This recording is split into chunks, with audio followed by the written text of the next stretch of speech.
You have tried very hard, and so have we. And individuals among the sheep will pass the graduation test, and thus you will have done your job. And for that, you too can be grateful and feel satisfied. But you were fighting against great odds, and so are we. We still fight on, and so do you, and we do not consider the situation hopeless, for there is an eternity in which to work it out. However, the fact remains that at this moment we cannot even be on station over your skies, working with groups such as yours in what you call your United States. It is only through a request to the central computer that we have been able to speak with you this evening.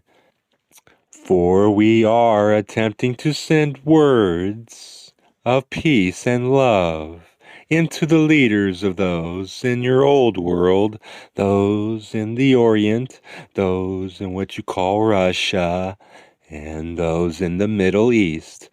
They seem to be so determined to blow up what they cannot have, and what they do not realize is that they will destroy not only themselves, but souls, if they are allowed to use the nuclear weapons. Thus, we are sad this evening, for we are those who love, and love breeds sadness. Thus, we too must meditate and remember the joy of the Creator. However, we do not shrink from what we see to be the truth. We simply accept it and realize that all those who at this time are not progressing or progressing very slowly will simply progress in another time, in another place of their own free will, for the process is inexorable. We do not then ever despair, for we know that no souls can be lost. They can only be longer in the darkness, and this we wish to help you to avoid on your planet, and we know that you too wish to help your peoples in this way. We are afraid that in the vibration of love as we know it, there is a dynamic of joy and sadness. Joy from the Creator, sadness because of the separation of those who are separated from the Creator. For those who love wish only to serve others, and when you cannot serve, you must then feel sad. Perhaps that is the hardest thing about loving, is to know that you cannot change people. They must come to you. They must be ready.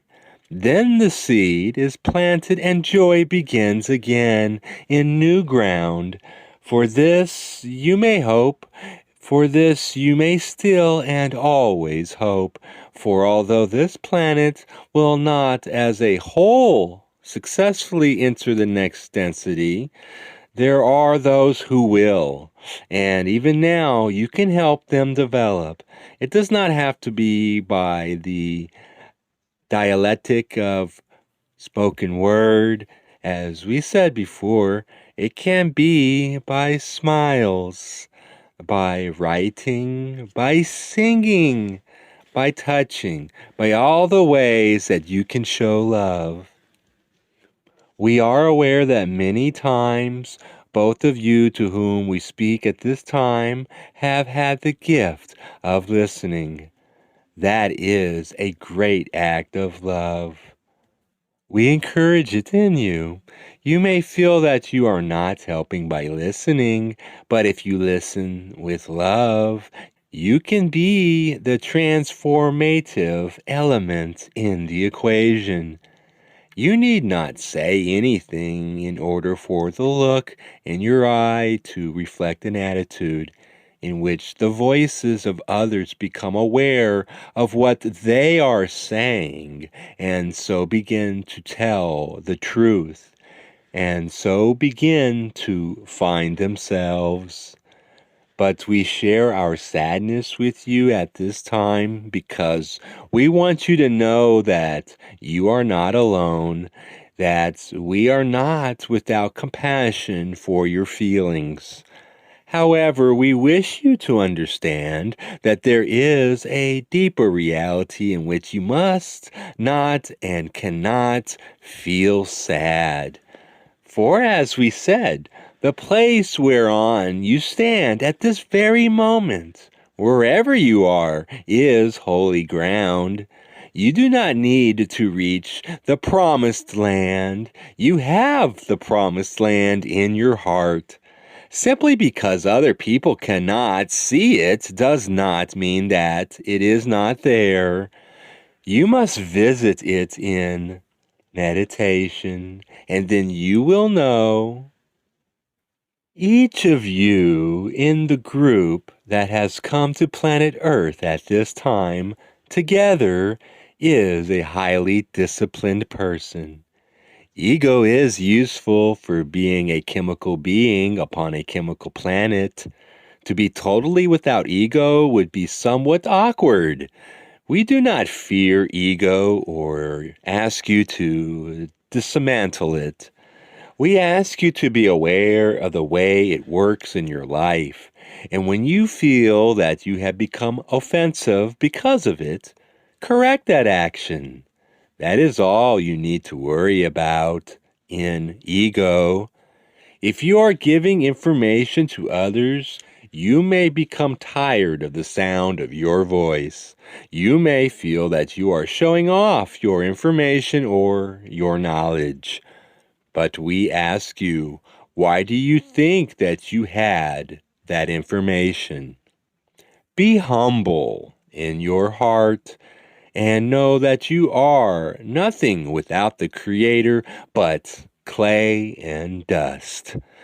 But know also that you are a perfect created being. Do not be proud of the dust, but be unafraid to share the joy of being a child of God. We ask you in all sincerity to have confidence and not to worry about your ego, but simply to analyze your actions in each case. And when you have determined whether your ego or your love was working, adjust your behavior accordingly. For you are not in a situation where others will understand you, and it would do you no good to speak to others. Thus you must be your own disciplinarian. You are always able to speak at any time on the physical plane with those others of your group with whom you came. If there is a question that you cannot penetrate, we urge you to speak to the one known as Don or any of the others in your group, and we assure you that we will send you our thoughts if you ask us. But most of all, you must have the confidence to realize that you know the score and that you are too much a student of life to allow something that has been a rather beautiful and loving existence up to this point to be marred by excessive egoism. We are aware that you have been egotistic in the past. So has everyone that is incarnated in a chemical universe. Ego is a defense mechanism.